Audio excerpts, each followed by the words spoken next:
2013 থেকে 2024 এই 10 বছরে দেশে অর্থনৈতিক ইউনিট বেড়েছে প্রায় 50%। মঙ্গলবার অর্থনৈতিক শুমারি 2024-এর প্রতিবেদনে এ তথ্য জানিয়েছে বাংলাদেশ পরিসংখ্যান ব্যুরো বিবিএস। গ্রামাঞ্চলে বৃদ্ধির এই হার প্রায় 49% আর শহরাঞ্চলে 58%। মোট অর্থনৈতিক ইউনিটের মধ্যে 90%ই সেবা খাতের, বাকি 8% শিল্পে ও অন্তত 2% রয়েছে কৃষি বহির্ভূত খাতে। ইন্টারসেন্সাল গ্রোথ অলরেডি আমি মেনশন করছি যে গত 10 বছরে ইকোনমিক ইউনিটের গ্রোথ 49.68 অলমোস্ট 50%। 2013 সালে আমার শেয়ারিং ছিল ফিমেল হেডেডের 7.21%, যেটা 2024 সালে আমার যেটা দাঁড়িয়েছে 6.5%।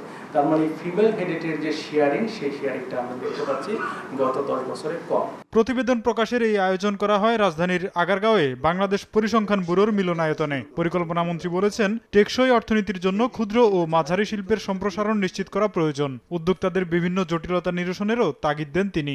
বাস্তব চেহারাটা কিন্তু হচ্ছে যে আমাদের এই ক্ষুদ্র এবং মাঝারি প্রতিষ্ঠানগুলো, ব্যবসা বাণিজ্য কিংবা শিল্প কিংবা যে কোনো উৎপাদন প্রক্রিয়া, তারাই সবচেয়ে খারাপ অবস্থার মধ্যে আছে। অভ্যন্তরীণ বাজার ব্যবস্থা যদি না বৃদ্ধি পায়, কেবলমাত্র রপ্তানির উপরে, তাও বিশেষ কয়েকটি পণ্যের উপর নির্ভর করে থাকা রপ্তানি অর্থনীতি দিয়ে এটা খুব বেশি দূর আগাবে না। প্রতিবেদনে মতামত দেওয়া 86% উদ্যোক্তা মনে করেন ব্যবসা সম্প্রসারণে বড় বাধা মূলধনের অভাব। এছাড়া কাঁচামাল ও জ্বালানি সংকট, উৎপাদন খরচ বৃদ্ধি, অবকাঠামো দুর্বলতা ও বিপণন সমস্যার বিষয় উঠে আসে প্রতিবেদনে। সেক্ষেত্রে তো তোফাজ্জল হোসাইন, সময় সংবাদ, ঢাকা।